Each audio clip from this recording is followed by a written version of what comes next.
Muy bien, ahora vamos a hablar de jubilaciones, pensiones, de todo lo que tenés que saber, porque hoy es día miércoles y sabemos que mucha gente está esperando este segmento. Le damos la bienvenida a Oscar Casares, que siempre nos trae las novedades. ¿Cómo le va, Oscar? ¿Qué tal? Bien, muy bien, un placer como siempre estar compartiendo este espacio como todos los miércoles. Igualmente. Bueno, tenemos novedades, ¿no? Porque se conoció que finalmente se va a pagar el bono, esto que se viene diciendo mes a mes. No hay una cuestión establecida ya, sino que se tiene que ir renovando cada inicio de mes. Exactamente, es lo que siempre se critica del bono, que no es algo permanente, sino que todo depende de la voluntad del político de turno, del Poder Ejecutivo, y el tema de la crítica es que no se lo incorpore en forma definitiva en el haber mínimo. Claro, claro. Pero bueno, siempre se viene renovando, ya hace como 20 meses que se va sancionando el tema del bono, y bueno, por una cuestión de forma tenemos que volver a hablar del tema de los cobros del mes de agosto al tener ya el anuncio, porque en realidad ni al día de hoy está publicado en el boletín oficial, pero ya cuando está el anuncio oficial lo damos como un hecho. Perfecto. Que el bono se va a pagar en agosto. Muy bien. Así que, ¿qué puntos podemos ir repasando entonces con estas plaquitas que hemos preparado para conocer cuáles son las novedades para el mes de agosto? Exactamente. Bueno, ya lo habíamos dicho la semana pasada, la jubilación mínima ya fue publicado concretamente en el boletín oficial de ayer, ya los valores concretos. La jubilación mínima para agosto, 225.497 pesos, el importe de la jubilación máxima, y ahora viene ayer el anuncio del bono de 70.000 pesos. Entonces, como ya sabemos, siempre para el mes de agosto, los que ganen la mínima, los que cobren la PUAM, los que cobren pensiones no contributivas, tienen derecho a los 70.000 pesos directamente. Bien. Si ganan una suma intermedia entre 225.000 y 295.000, que es agregar los 70.000, que es la suma con los 70.000, se le paga el complemento. Se va dando el complemento. Para llegar. Bien.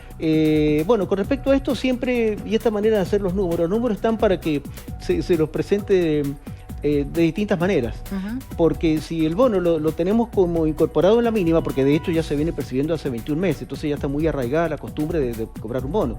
Entonces, claro, hay algunos analistas que dicen, los que cobran haberes medios entre los 295.000 pesos y la máxima de 1.517.000, resulta que tienen el aumento directo del 4,6% ahora para este mes de agosto, mientras que los de la mínima no, tienen el 3,8% porque solamente les aumentan el 4,6% los componentes previsionales, pero el bono, al ser una suma fija que no se actualiza, se da la paradoja de que los que tienen haberes altos se benefician más que los que cobran haberes mínimos, cuando históricamente ha sido a la inversa. Los de la mínima siempre que quedaban a salvo, lo que pasó en el 2020 con el COVID, y los que tenían haberes más altos quedaban más rezagados en cuanto a sus aumentos. Según como veamos los números, desde este punto de vista, claro, se beneficia más el que está más arriba porque tiene el aumento directo, mientras que los de la mínima de caja, de bolsillo, no alcanzan a cobrar un 4,6% más de lo que concretamente cobraron en julio, porque como no se actualizan los 70.000, queda congelada la cifra, entonces se produce esta paradoja en el juego de los números, ¿no? Bueno, hay un tema de salario mínimo vital y móvil que pasa igual que con los valores de servicio doméstico. Son dos temas que más o menos van de la mano. Ahí, cada uno tiene sus respectivos consejos para ir fijando los valores del salario mínimo vital y móvil, como los valores de servicio doméstico. El salario mínimo vital y móvil está desde mayo. El otro día se convocó al Consejo, fracasó la reunión. Entonces ahora el Poder Ejecutivo va a tener que dictar por decreto cuánto va a ser el mínimo no imponible, que el último que tenemos conocido es a mayo. Entonces van a tener que establecer uno con efecto retroactivo a junio. Y bueno, porque no se pusieron de acuerdo, básicamente, porque están ahí discutiendo. Entonces siempre van detrás, ¿no? Siempre vamos en esa carrera. Que está armado para que no se pongan de acuerdo, porque una de las partes tiene una posición extrema, la otra tiene de que lleguen a acuerdo. Ya se sabe que va a fracasar y en definitiva que tiene que ser por decreto. Las posiciones son muy nada conciliables. Siempre, como pusimos ahí, todo esto en definitiva termina impactando sobre los beneficios previsionales, porque cuando se eleva el salario mínimo vital y móvil, aquellas personas que se han jubilado con los 30 años de aportes completos sin usar moratorias, tienen derecho a percibir el 82% del salario mínimo vital y móvil. Entonces ahí eso produce otro ajuste. Según hoy no, porque el 82% de este salario mínimo vital y móvil en los últimos meses resulta que es inferior al beneficio mínimo. Pero cuando se retoque el salario mínimo vital y móvil, puede llegar a darse lo que pasó hace algunos meses, que el 82% supere el beneficio mínimo. Entonces va a haber que darles un complemento. Esto viene de una ley del 2018. Darles un complemento para que por lo menos ganen el con los jubilados por lo menos el 82% Claro. del salario mínimo vital y móvil. No lo tenemos ahora porque está muy bajo el salario mínimo vital y móvil. Bien. Tenemos creo que otro... Hay otra placa más también con información. Ahí está. Sí, siempre todos estos temas de una manera u otra impactan en mi ámbito, que es el tema previsional. Pero sí siempre es bueno decir que con esta reglamentación que ha habido de impuesto a las ganancias y este tema del paquete fiscal, bueno, hay 4 millones de monotributistas que sí se han visto beneficiados, sobre todo, por ejemplo, todos los monotributistas, pero los prestadores de servicios, antes habían 2 tablas, una para los que se dedicaban al comercio, venta de bienes, y otra para los prestadores de servicio, incluyendo los profesionales. Y el importe máximo de facturación permitido anual era mayor para la venta de bienes que para los prestadores de servicios. Ahora se han igualado en la suma de 68 millones de pesos anuales, que es lo que se puede tener como ingreso para no pasar al régimen general, al régimen de inscripto en el IVA y al régimen general de autónomo. Ese ha sido un aspecto beneficioso, como también el hecho de que cuando un monotributista supera los límites permitidos y tiene que pasar a ser inscripto en el IVA, antes tenía que esperar un tiempo para volver al monotributo, creo que eran 3 años.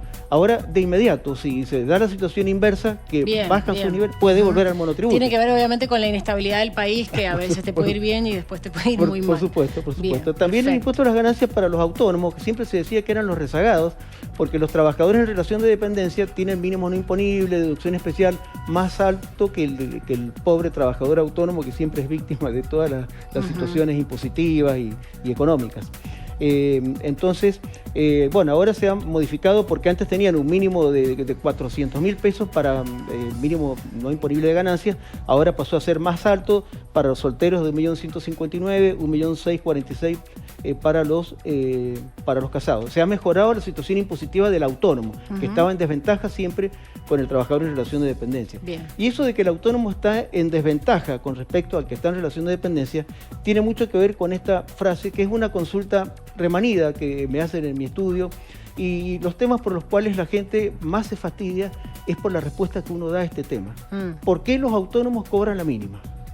Ese es un tema recurrente e incluso siempre anticipo que la respuesta que uno le da no le gusta a la gente, pero es la realidad técnica. Cuando se creó la Caja de Autónomos en el año 55, vamos de la mano porque nacimos en el mismo año, cuando se creó la Caja de Autónomos, la primera discusión es cómo le cobramos el aporte jubilatorio al autónomo, porque el empleado es sobre el salario, te descuentan el 11% sobre tu sueldo. Claro. Y el autónomo, claro, entonces fue la discusión en el año 54, que hubo mucho tiempo, todo el año, porque recién entró a regir el año siguiente, sobre qué base le cobramos al autónomo. Entonces, bueno, si le cobramos sobre los ingresos brutos, sobre las ganancias, era una locura, porque si ya tiene que pagar otros impuestos y tener que pagar, por ejemplo, el 11% de sus ingresos brutos, es insostenible. Entonces se le estableció aporte por categoría, sobre una renta presunta que no condice con el verdadero estatus. Si un autónomo tiene un kiosco y tiene 2 millones de pesos de ingresos brutos, no tiene que pagar el 11% de 2 millones de jubilación. El asalariado sí, tiene que soportar el 11% de descuento sobre un sueldo de 2 millones.